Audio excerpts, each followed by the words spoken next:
Ryan Hale had been working as a prison guard at Blackstone Maximum Security Prison for 7 years. For 7 years, everything was routine. The same concrete walls, the same fluorescent lights, buzzing like dying insects. But Ryan took pride in his attention to detail. In a place like Blackstone, noticing such small details could save your life. The night of October 4th started like any other graveyard shift. Ryan clocked in at 10:47 p.m., checked his equipment, flashlight, radio, pepper spray, keys, and reviewed the shift notes from Officer Martinez, who was heading out. "Quiet night," Martinez said, his eyes bloodshot from 12 hours of watching predators pretend to be men. Block D had some noise around dinner. Doyle and his crew. You know how it is. Ryan knew. Marcus Doyle was serving 25 to life for aggravated assault and attempted murder. 6'3", 240 pounds of pure rage wrapped in prison orange.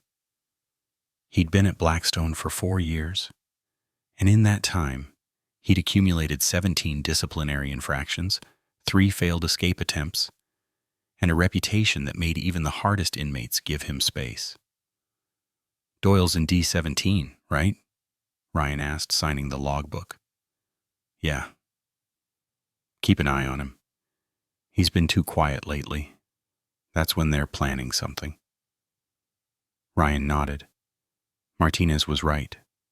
In prison, silence was never peaceful. It was the absence of noise before something terrible filled the void. The first count was at midnight. Ryan walked through C block first, his boots echoing on the concrete floor. The smell was worse at night. Unwashed bodies, backed up toilets, and something else Ryan could never quite identify. Despair, maybe. If despair had a smell, it would be this. C block went smoothly. 42 inmates, all accounted for, all in their bunks. Some sleeping, some staring at the ceiling. Some watching Ryan pass with eyes that held nothing but calculation. How fast could they move? How far could they get before backup arrived? Ryan had learned to read those looks. Block D was different. The moment Ryan stepped through the security door, he felt it. The air was wrong, too still, too quiet. Even the usual sounds, snoring, the shuffle of feet on concrete, the occasional cough, were absent. It was like walking into a tomb. Ryan's hand went to his radio instinctively. "Control, this is Hale. Beginning count in D block." Static crackled. Then the voice of Officer Chen in the control room. "Copy that, Hale. Cameras show all quiet." But it wasn't quiet, not really. There was a sound, barely audible, like breathing. No, like many people breathing in perfect synchronization. Ryan told himself he was imagining it. 7 years in this place, and the mind played tricks, especially at night. He started at D1, shining his flashlight through the small window in each steel door. Inmate present. Check. D2, present. D3, present. The routine was supposed to be calming, but tonight every cell felt like it was holding its breath. D10 through D16 went fine. Then Ryan reached D17, Marcus Doyle's cell. The door was open, not wide open, but ajar, maybe 6 inches. Enough to see into the darkness beyond. Ryan's blood went cold. Cell doors at Blackstone didn't open by accident. They were controlled electronically from the control room, and they required 2 officers to manually override. There was no way this door should be open. He keyed his radio.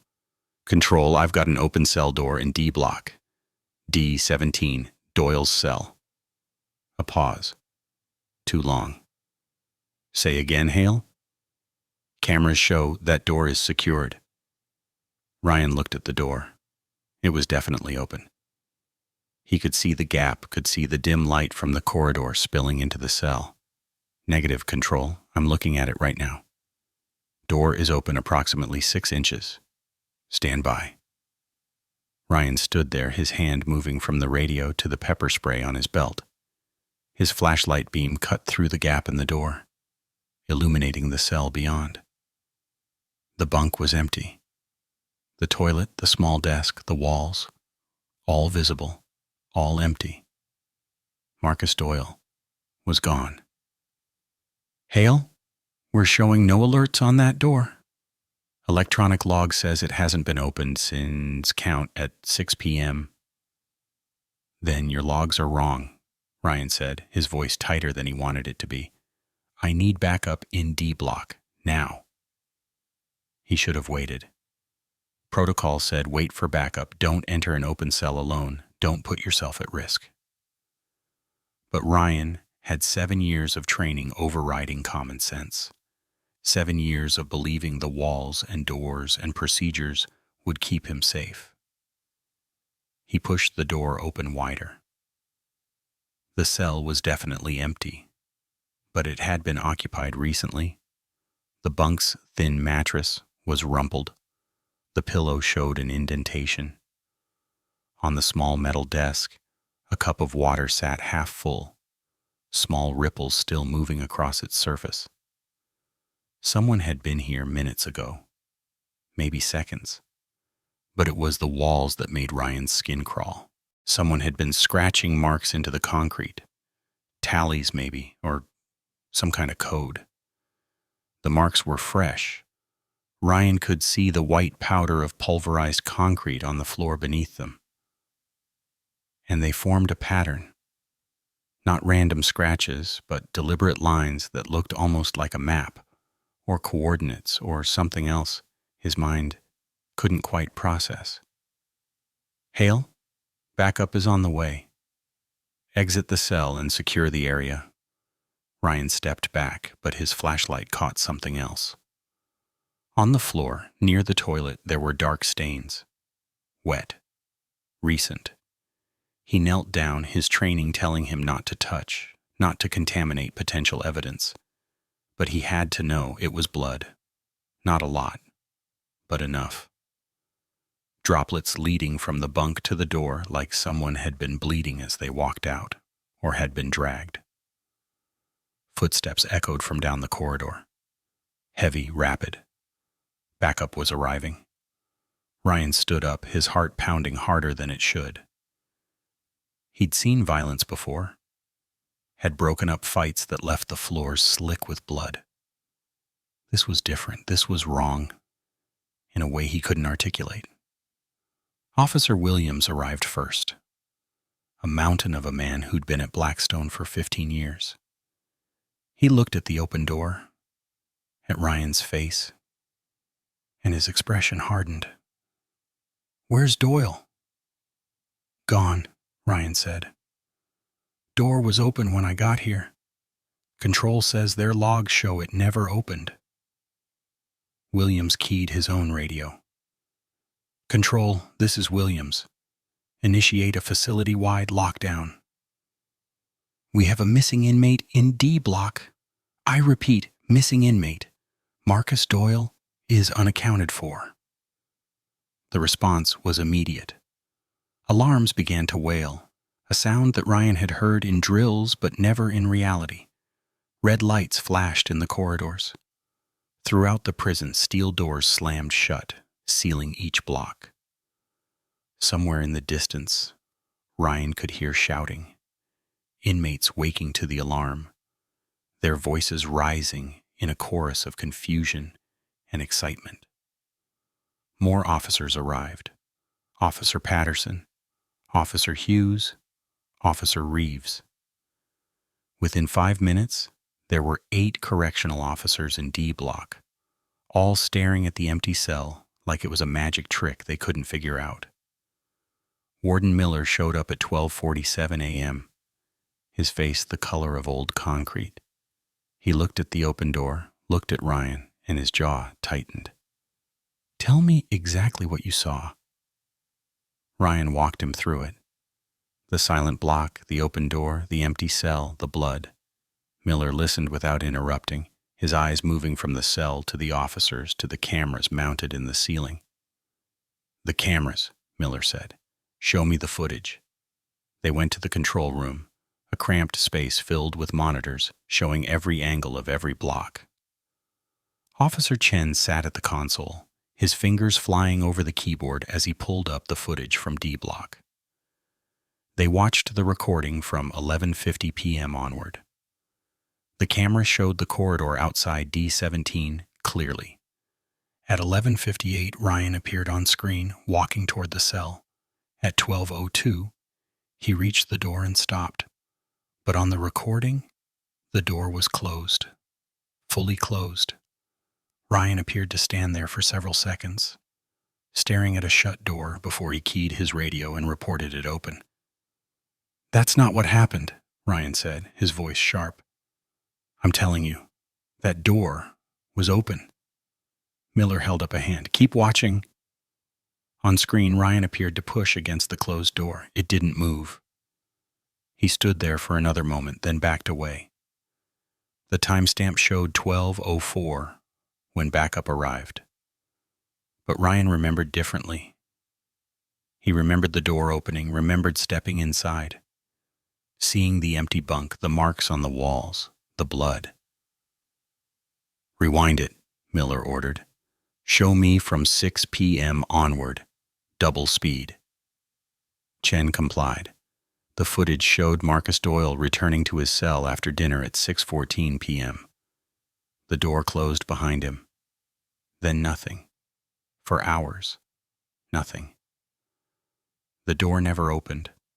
No one approached the cell at regular intervals, 7 p.m., 8 p.m., 9 p.m. Officers walked past during their rounds, shining flashlights through the window, continuing on. But at 11:37 p.m., something changed. The image flickered. Just for a second, barely noticeable, the screen went dark and then came back. The timestamp continued normally, but something about the quality of the image was different. Grainier, maybe. Less defined. "There," Ryan said, pointing. "Something happened there." The camera glitched. Chen frowned, typing commands. "I'm not showing any errors in the system. No recording interruption. Play it again. Slower." They watched the flicker 3 more times. Each time, it was the same. 1 second of darkness, then the image returned. But after that second, if you looked carefully, you could see something on the floor outside D17's door. "Zoom in there," Miller ordered, pointing at the screen. The image enlarged, pixelating slightly. On the floor, just visible in the harsh overhead lights, was a dark spot, small, irregular. It could have been a shadow. It could have been a stain that had been there for months, or it could have been blood. "I want that corridor processed," Miller said. "Every inch. And I want to know where Marcus Doyle is. He's 6'3", 240. He didn't just vanish into thin air."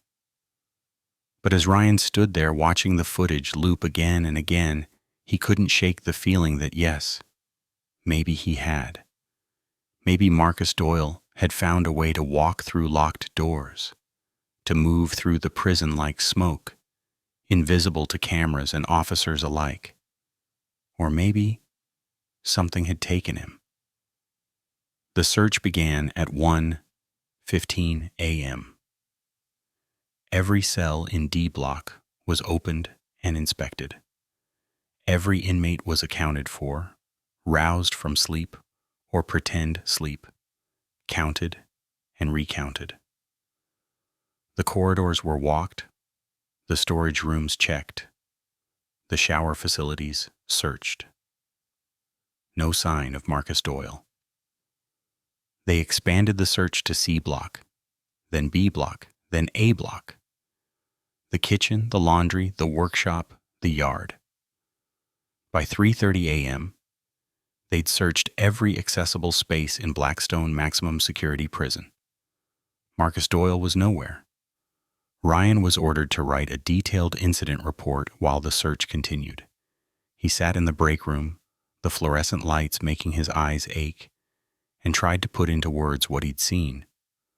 But how do you describe a door that was open, but the cameras say was closed? How do you explain blood that might not exist? Officer Williams sat down across from him, 2 cups of coffee in hand. He slid one across the table. "You look like you've seen a ghost." Ryan wrapped his hands around the cup, seeking its warmth. "You think I imagined it?" Williams was quiet for a long moment. "I've been doing this for 15 years. I've seen things that don't make sense. Contraband appearing in cells we just searched. Inmates knowing things they shouldn't know. Messages passed through walls that should be solid." He took a sip of coffee. "This place has been here since 1957. A lot of men have died inside these walls. Some of them didn't go quietly." "You think the prison is haunted?" Ryan tried to keep the skepticism out of his voice.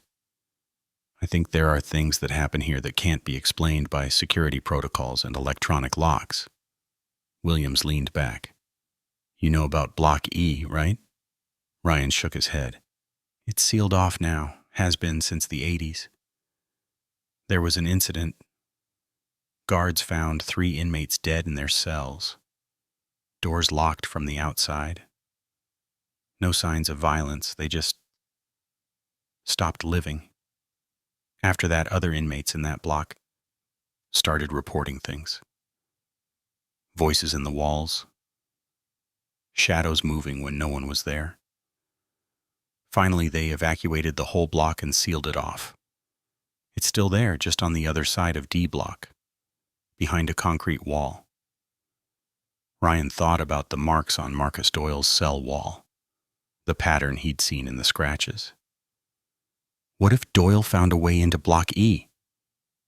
Williams's eyes sharpened. "The wall is solid concrete, 2 feet thick. There's no door, no passage. Then how do you explain where he went?" Before Williams could answer, Officer Chen's voice crackled over the radio. "All units report to D block. Warden Miller needs everyone now." They found Miller standing outside D17, his face pale. The cell door was still open, or at least Ryan could still see it was open, but now other officers seemed to see it too. They stood in a semicircle, staring at the gap. "Tell them what you found," Miller said to Officer Patterson. Patterson, a thin man with 20 years on the job, looked like he'd rather be anywhere else. "We were doing a detailed search of the cell, looking for any clues about where Doyle might have gone, and we found marks on the back wall, behind where the bunk was mounted." He gestured for them to follow. Inside the cell, the bunk had been moved aside. On the concrete wall behind it, someone had scratched words. Deep gouges in the concrete, the kind that would have taken hours to make and would have been loud enough to alert anyone passing by. But no one had heard anything.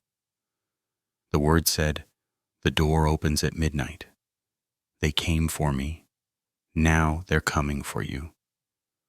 Below the words was a drawing, crude but clear. It showed a human figure standing in front of a doorway. And beyond the doorway, in the space that should have been the next room, there was nothing. Just scribbled darkness and shapes that hurt to look at too long. "When was this made?" Miller demanded. "Had to be recent," Patterson said. "The concrete dust is still on the floor.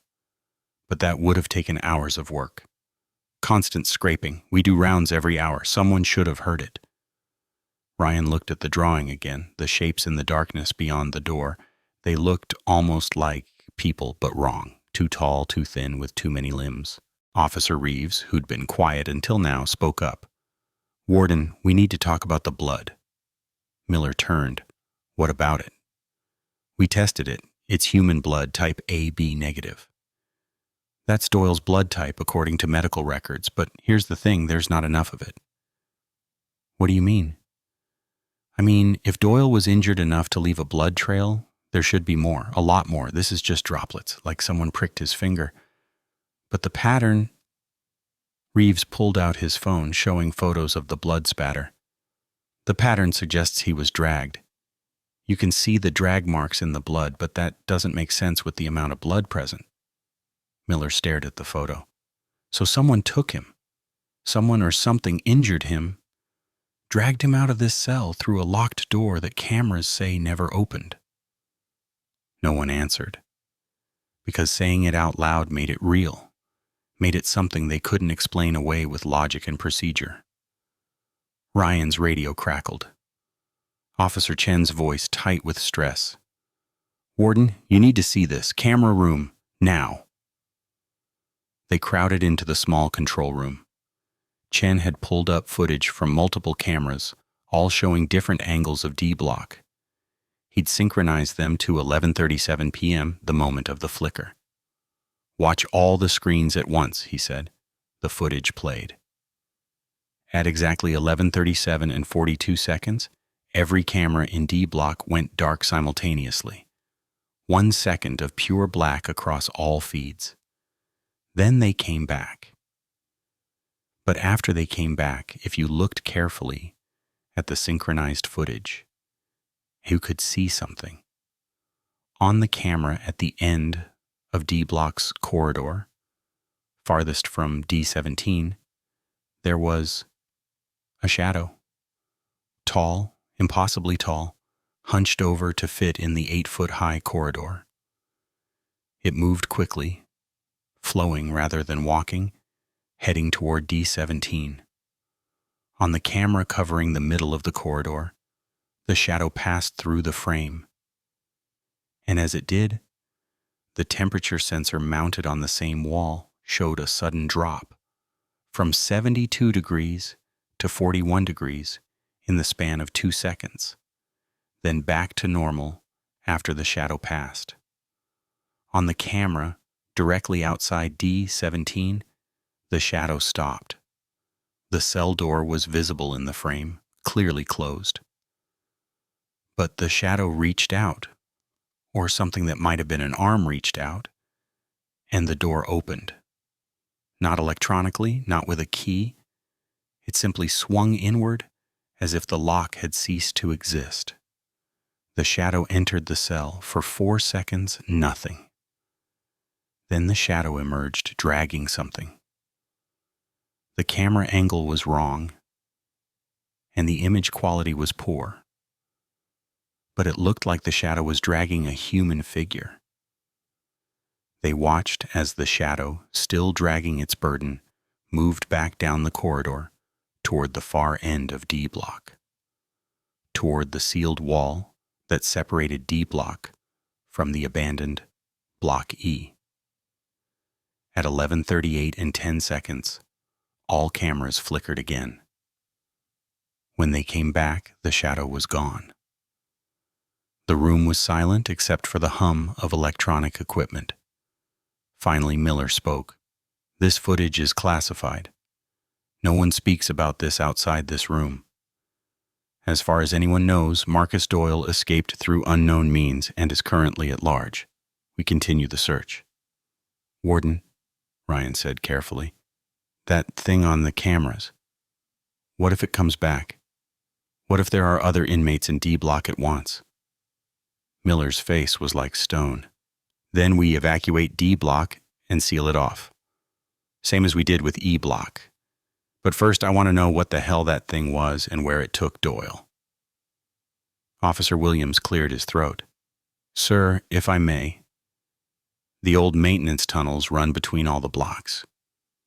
They've been sealed off for years, but the access points still exist. If something knew how to use them, show me." They went to Miller's office, where building blueprints from 1957 hung on the wall. Williams pointed to a series of thin lines running between the blocks. These were maintenance corridors. They let workers access plumbing and electrical without entering the cell blocks.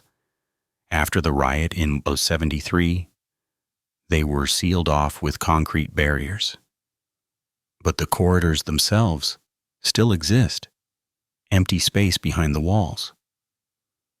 Ryan studied the blueprints.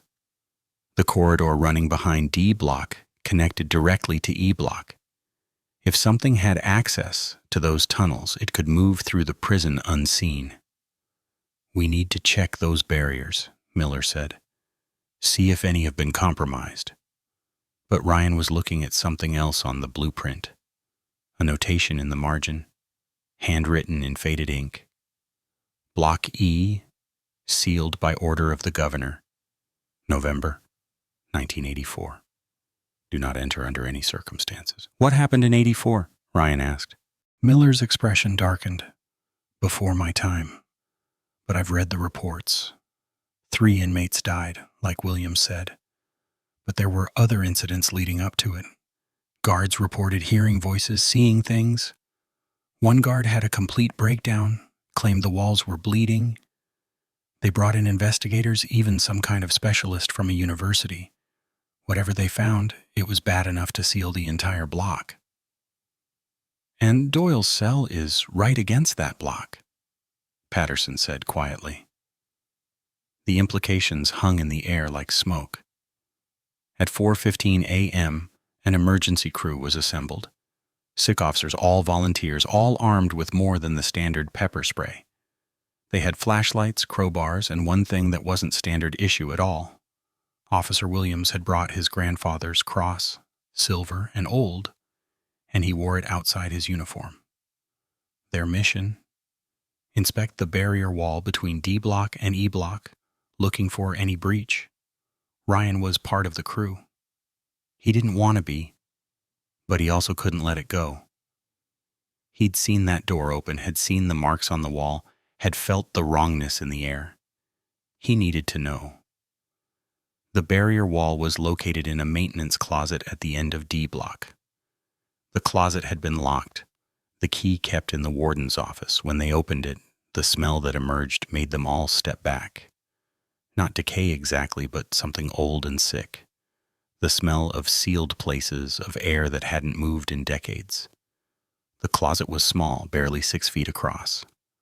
Most of it was occupied by a concrete wall, poured in place and unmarked, except for a few graffiti tags from inmates who'd somehow gotten access in the years before the closet was permanently locked. Officer Hughes, the largest of them, examined the wall with his flashlight. "Looks solid, no cracks, no—" "Wait." He knelt down, shining his light at the base of the wall. There, where the concrete met the floor, was a gap, small, maybe 2 inches high, running the entire width of the wall. "That shouldn't be there," Williams said. "The wall should be flush with the floor." Ryan knelt beside Hughes. The gap was dark, impossibly dark. His flashlight beam seemed to stop at the opening, as if something beyond was absorbing the light. And there was a smell coming from that gap. The same smell from Doyle's cell, sweet and rotting at once, like flowers left too long in a grave. "Something came through here," Ryan said. Hughes reached toward the gap, his hand trembling slightly. "There's air moving. I can feel it, cold air." "Don't touch it," Williams said sharply. But Hughes was already reaching into the gap, his fingers disappearing into the darkness. His face showed concentration, then confusion, then absolute terror. There's something here. It feels like," he screamed. Hughes jerked his hand back, but something held it. They could all see it now. Something in the darkness had grabbed him, something with too many fingers, pulling him toward the gap that was too small for a human body. The officers grabbed Hughes, pulling back. For a moment it was a tug of war with Hughes as the rope. Then, with a sound like tearing fabric, whatever held him let go. Hughes fell backward, cradling his hand. In the flashlight beams they could all see the marks. Finger-shaped bruises, but there were too many of them. 8 fingers on his wrist, maybe 10, the pattern impossible for a human hand. And his palm was bleeding. 5 puncture marks, perfectly circular, still welling with dark blood. "Medical," Williams barked into his radio. "We need medical in D block. Officer down." But Ryan was staring at the gap, because now, from the darkness beyond, he could hear something. Breathing and voices. Whispering voices, speaking words he couldn't understand but that made his skin crawl. Among those voices, one was louder than the others. Deeper. Familiar. It sounded like Marcus Doyle. But Marcus Doyle was screaming. The medical team arrived within minutes, but Hughes refused to leave. His hand was wrapped in gauze, the bleeding stopped, but his eyes had a haunted quality that Ryan recognized. It was the look of someone who'd seen past the curtain of reality and didn't like what was on the other side. "We need to seal this gap," Miller said, his voice steady despite the pallor of his face. "Concrete, steel, whatever it takes.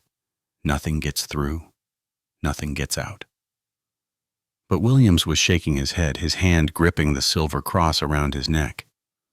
"Warden, with respect, I don't think concrete is going to help.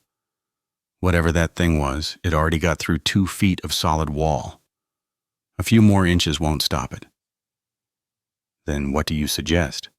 Miller's voice was sharp, the tone of a man watching his carefully ordered world collapse. Before Williams could answer, all the lights in D block went out. The emergency lighting kicked in after 3 seconds, bathing the corridor in dim red light that made every shadow look like it was moving. Ryan's hand went to his flashlight, clicking it on. The beam cut through the darkness, catching floating dust particles that seemed to hang in the air like they were suspended in something thicker than air. From the gap in the wall, the whispering had stopped. Now there was only silence. Deep, absolute silence that pressed against Ryan's ears like physical pressure. Then came the sound of metal scraping on metal. Cell doors in D block were opening. Not all of them, but several. Ryan could hear the distinctive click-clunk of the electronic locks, disengaging, could see doors swinging slowly inward in the red emergency lighting. "Control, this is Warden Miller. Why are doors opening in D block?" No response, just static. "Control, respond." Still nothing.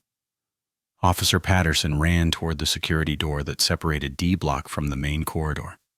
He reached it, grabbed the handle, pulled. It didn't move. "We're locked in," Patterson said, his voice rising. "The security door won't open." Ryan felt his chest tighten.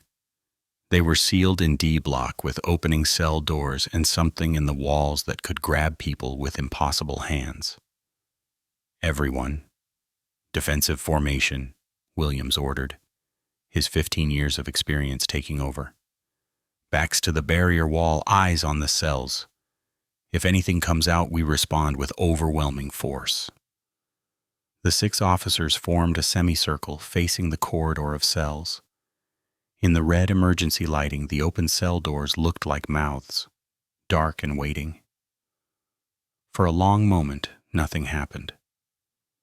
Then, from cell D-12, something moved. Ryan's flashlight beam caught it first. A figure, shambling out of the cell. At first, he thought it was an inmate, but the way it moved was wrong. Jerky, mechanical, like a puppet being pulled by strings. As it stepped into the corridor, Ryan recognized the orange prison uniform, but the face above it was obscured, wrapped in shadows that didn't match the emergency lighting. "This is Officer Hale," Ryan called out, his voice steady despite the fear crawling up his spine. "Return to your cell immediately." The figure stopped. Its head, or the shadow where its head should be, tilted to one side. Too far to one side, bending at an angle that would have snapped a human neck. Then it spoke. The voice was Marcus Doyle's, but wrong, like listening to a recording played backward and forward at the same time. "They want more," the voice said. "The door is open wider now. They need more to keep it that way." Another figure emerged from D15, then another from D8, all moving in that same jerky, puppet-like way, all with faces obscured by unnatural shadow. "Control, we have a situation in D block," Miller spoke into his radio, his voice calm but his hand shaking. "Multiple inmates out of their cells. Unresponsive to verbal commands, we need backup immediately." The radio crackled. Then a voice came through. It sounded like Officer Chen, but the words were wrong. "No backup coming. The door is open. The door is open. The door is open." Miller lowered his radio, his face gray. "We're on our own." The figures were moving closer now, forming their own semicircle, surrounding the officers. Ryan counted 8 of them, all moving in perfect synchronization. As they moved, the temperature in the corridor dropped. His breath came out in visible puffs. "Last warning," Williams said, his hand moving to the pepper spray on his belt. "Return to your cells, or we will use force." The figures stopped. For a heartbeat, Ryan thought they might actually comply. Then, in unison, they all turned to face the barrier wall. The shadows obscuring their faces seemed to reach out, stretching toward the gap at the base of the wall. And from that gap, something reached back. It wasn't a hand. It was too large, too dark, with too many joints. It emerged from the impossibly small gap like liquid shadow spreading across the floor. Where it touched, the concrete frosted over with ice that formed intricate patterns, patterns that looked like screaming faces. "Back up," Miller ordered. "Everyone back to the security door. Now." They moved as a unit, never turning their backs on the shadow spreading across the floor. But the shadow moved faster. It flowed up the walls, across the ceiling, surrounding them. Ryan's flashlight beam passed through it without effect. It was like the shadow existed in a space slightly adjacent to reality, close enough to see, but not quite in the same world. The figures in orange jumpsuits began to change. The shadows obscuring their faces pulled back, revealing what was underneath. Ryan wished they hadn't. The faces were still human technically, but they were wrong in subtle ways. Eyes too large, mouths stretching wider than they should, skin that seemed to ripple and shift, like it couldn't decide what shape to hold. And those eyes, they weren't looking at the officers. They were looking through them at something beyond, something that made those distorted faces smile with an expression of religious ecstasy. "What do you want?" Ryan heard himself ask. His voice sounded small in the vast silence. The figure closest to him, the one that had emerged first from D12, turned its 2 large eyes toward him. When it spoke, all 8 figures spoke in unison, creating a chorus that made Ryan's teeth ache. The prisoner made a deal. Freedom for sacrifice. He walks in their world now. But the door must stay open. It needs anchors. It needs guards who watch the wall. It needs you. Officer Hughes, still cradling his injured hand, stepped forward. "Where is Marcus Doyle? What did you do to him?" The figure smiled wider. He volunteered. He scratched the words, performed the ritual. He called them from beyond the wall. Now he serves them. And in return, he is free from this cage. But freedom has a price. The door needs guards. The door needs watchers. The door needs... "Enough," Miller said. His voice had changed, becoming harder. "I've been warden of this facility for 12 years. I've dealt with riots, escapes, murders. I've seen the worst that humanity can offer. But this?" He gestured at the figures, at the spreading shadow. "This is different. You're not inmates. You're not human. So I'm going to ask you once, leave this place, close your door, take your shadows and go back to whatever hell you crawled out of. The figures stopped smiling. For a moment, the corridor was silent except for the hum of emergency lighting. Then the shadows moved. They came from all directions at once, the walls, the ceiling, the floor, not attacking exactly, but surrounding, enveloping. Ryan felt one touch his arm, and the cold was so intense, it burned. He jerked away, but there were more shadows, more cold, more of that wrongness pressing in from all sides. Williams pulled out the silver cross, holding it before him. In the name of... The shadows recoiled. Not far, but enough to create a small space of clear air around Williams. The figures hissed, a sound like steam escaping from a pressure valve. Holy symbols, Williams said quickly. Religious faith. It's creating a barrier. Everyone, think of whatever you hold sacred. Hold it in your mind. Ryan tried. He thought of his daughter, 6 years old, waiting for him to come home from his shift. He thought of his wife, probably awake now, worrying because he hadn't called. He thought of Sunday dinners and birthday parties and all the small, sacred moments of an ordinary life. The shadows around him hesitated, not retreating, but no longer advancing. It was working. Officer Patterson pulled out a small photo from his wallet. His wife and newborn son. He held it like a shield. Officer Reeves began reciting what sounded like a prayer in Spanish, words tumbling over each other in desperate fervor. The figures watched all of this with their 2 large eyes. They didn't seem angry or frustrated. They seemed curious, like scientists observing an interesting experiment. The symbols help, one of them said, in that chorus voice. But symbols are just patterns. Patterns can be broken. Doors can be opened. And you have been inside too long. You have breathed the air of this place, walked its corridors, touched its walls. This prison is already part of you, and through you, the door opens wider. Ryan felt it then, a pulling sensation deep in his chest, like something had hooked into his sternum and was gently tugging. He looked down, half expecting to see a physical cord, but there was nothing, just the feeling of being connected to something vast and hungry. "Do you feel it?" the figures asked.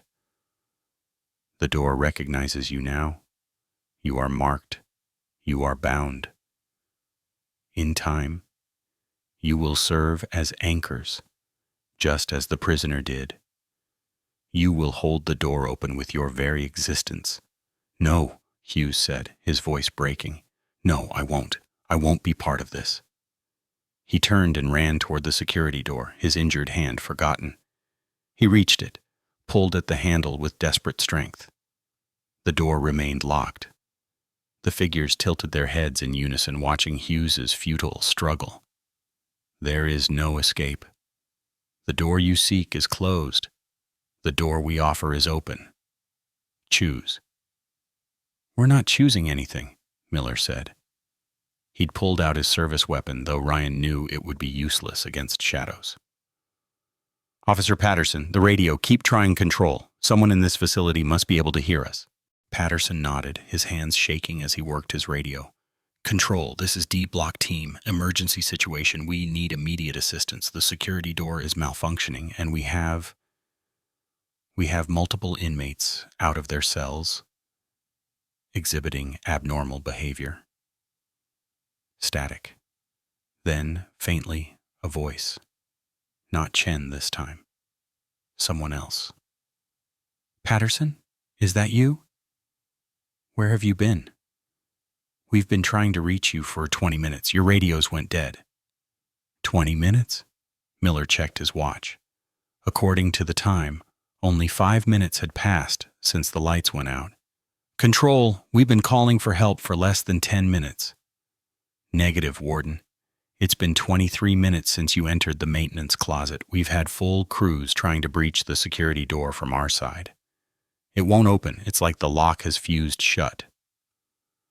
Ryan felt a chill that had nothing to do with the temperature.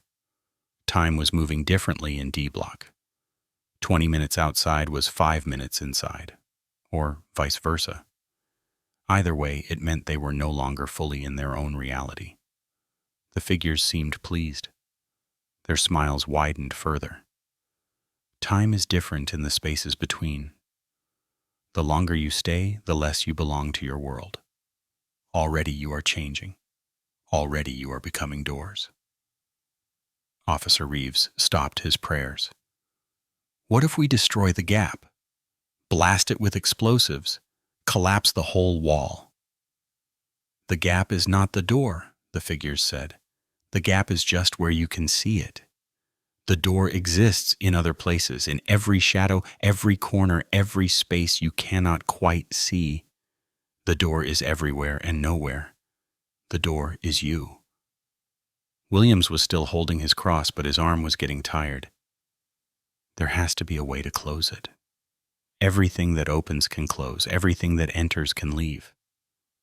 The figures considered this. Then, in a gesture that was almost human, one of them shrugged. Perhaps, if you could find the one who opened it, if you could convince him to close it.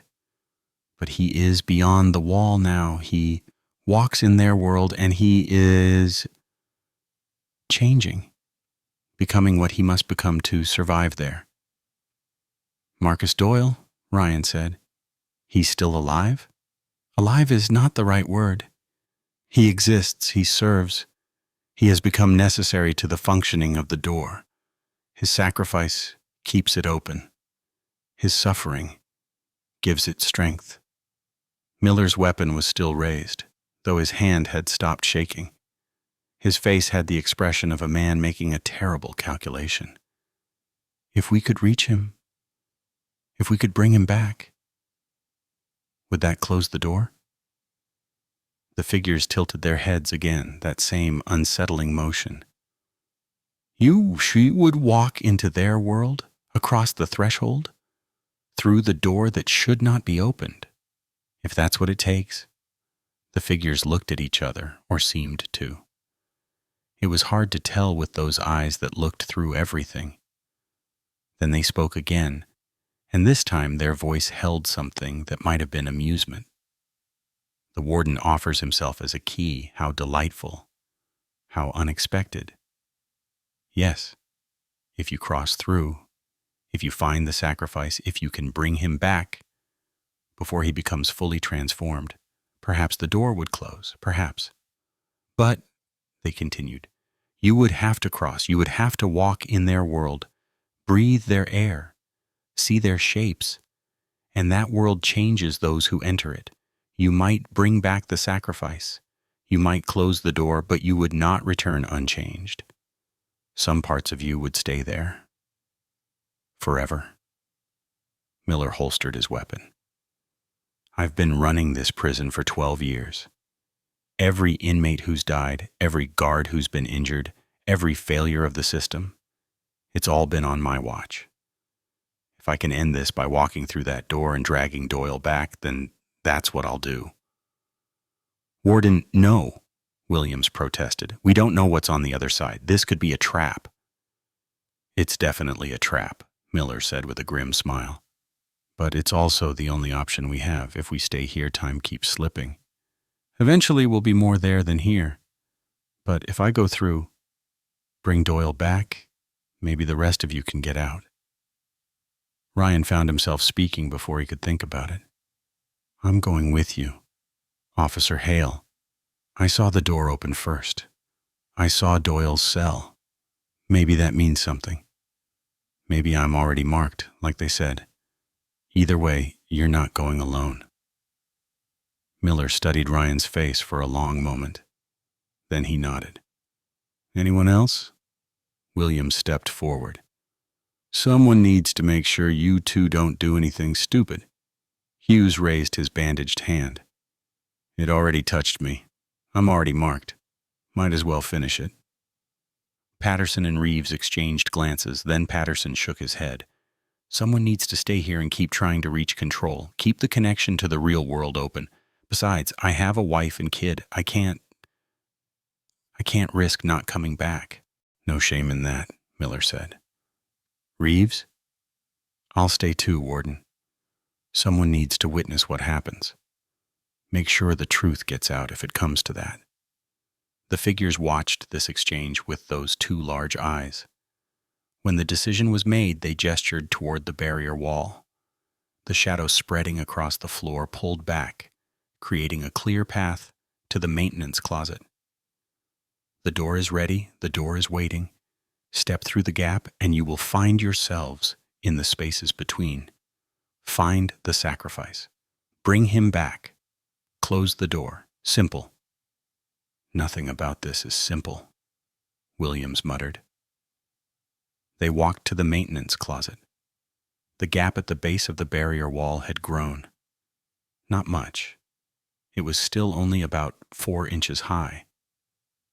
But it seemed deeper now.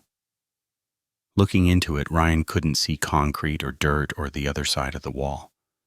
He saw darkness, absolute and complete. And in that darkness, movement, shapes that might have been human or might have been something else entirely. How are we supposed to fit through a 4-inch gap? Hughes asked. The figures smiled their 2 wide smiles. The door is larger on the inside. Step through. You will fit. Miller knelt at the gap. He took a deep breath, touched the small wedding ring on his finger, his own sacred symbol, and reached into the darkness. His hand disappeared, not just into shadow, but actually ceased to exist. One moment it was there, the next it was simply gone, as if reality ended at the edge of the gap. It's cold, Miller said, but there's solid ground, or something like ground. He looked back at Ryan, Williams, and Hughes. Remember, we find Doyle, we bring him back. We close this door. That's the mission. Then Warden Miller pushed himself forward, and the 4-inch gap swallowed him whole. One moment he was there, kneeling at the wall. The next he was gone, disappeared into an opening that should have been impossibly small. Ryan was next. He knelt at the gap, his heart hammering against his ribs. The darkness beyond looked hungry. But behind him were the figures with their wrong faces and the shadow spreading across the ceiling. Forward was terrifying. Back was impossible. He reached into the gap. The cold hit him first, so intense it felt like fire. Then his hand touched something solid, but wrong. It had the texture of concrete, but the temperature of ice and the flexibility of rubber. His hand sank into it slightly with each touch. "See you on the other side," he said to Williams and Hughes. Then he pushed himself forward. The sensation of passing through the gap was like being turned inside out. For a moment, Ryan existed in multiple places at once. He could feel D block behind him, could feel the strange space ahead, could feel his body, stretched between both like taffy. Then, with a sensation like a rubber band snapping, he was through. He opened his eyes to a world that shouldn't exist. The corridor stretched ahead, looking almost like D block, but wrong in every detail. The walls were the same concrete, but they seemed to breathe, expanding and contracting with a rhythm like a heartbeat. The lighting came from nowhere and everywhere, a gray luminescence that cast shadows in impossible directions. And the sound. There was a constant low hum, like thousands of voices whispering just below the threshold of hearing. The words were almost clear but never quite intelligible.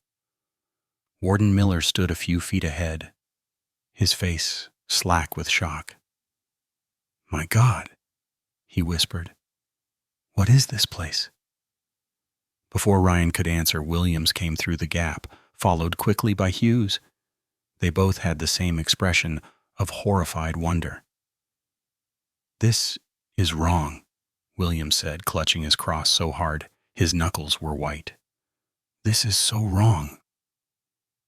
The corridor extended ahead of them, cell doors lining both sides, just like in the real D block. But these cell doors were open, and from the darkness inside came sounds: scraping, shuffling, and occasionally a voice that might have been human. "We need to find Doyle," Miller said, his warden's instinct reasserting itself. "He can't have gone far. This place, it seems to mirror the prison. Block E should be that direction." He pointed down the corridor. At the far end, Ryan could see another wall. But this wall was different. It looked organic, pulsing with that same heartbeat rhythm as the walls around them. And set into it, like a tumor, was a door. A door that was standing open. "That's where he is," Ryan said. He didn't know how he knew, but he was certain. Beyond that door was Block E, or what Block E had become in this twisted mirror of reality. They walked down the corridor, their footsteps making no sound on the floor. As they passed the open cell doors, Ryan couldn't help but look inside.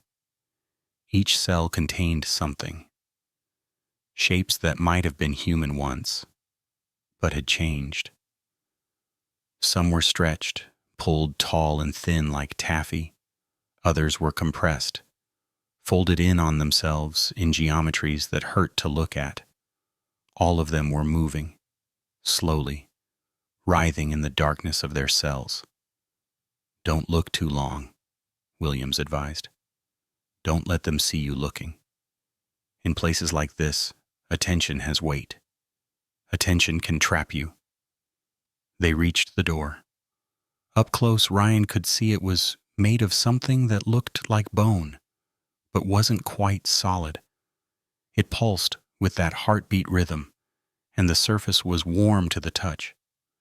Through the doorway, they could see what lay beyond. Block E, or what it had become.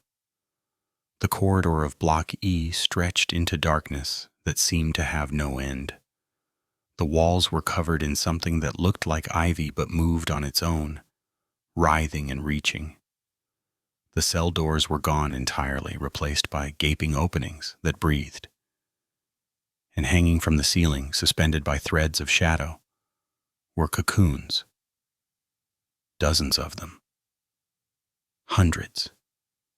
Each one roughly human-shaped, each one moving slightly. "The prisoners," Miller whispered. "All the prisoners who disappeared from E Block in '84. They're still here." One of the cocoons was different, newer, the thread still being spun around it, and from within it, Ryan could hear a voice he recognized. Marcus Doyle was screaming. Not words, just raw sound. The sound of someone being fundamentally changed. "We have to cut him down," Hughes said, moving toward the cocoon, "before the transformation completes." But as they stepped through the doorway into Block E, the door behind them slammed shut. The bone-like material sealed itself, leaving no seam, no handle, no way back. And from the darkness ahead, something laughed. Deep and ancient and hungry. "Welcome," a voice said. Not Marcus Doyle. Something else. Something that had been waiting in Block E for decades. "Welcome, new anchors. Welcome, new doors. Welcome home." The cocoons began to open.